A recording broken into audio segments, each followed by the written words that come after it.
తెలంగాణలో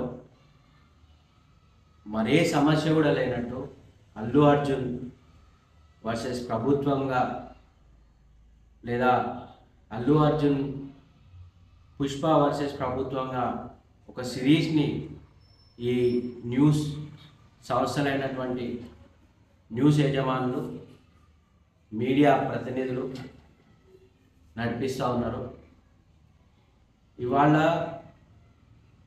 ఏదైతే పుష్ప రిలీజ్ తర్వాత జరిగినటువంటి సంఘటన అది చాలా బాధాకరమైనటువంటి సంఘటన. దానికి ప్రభుత్వం స్పందించింది. ప్రభుత్వం ఎవరైతే దానికి కారకులో వాటి మీద కేసులు పెట్టింది, వాళ్ళని తీసుకెళ్ళి జైల్లో కూడా పెట్టింది.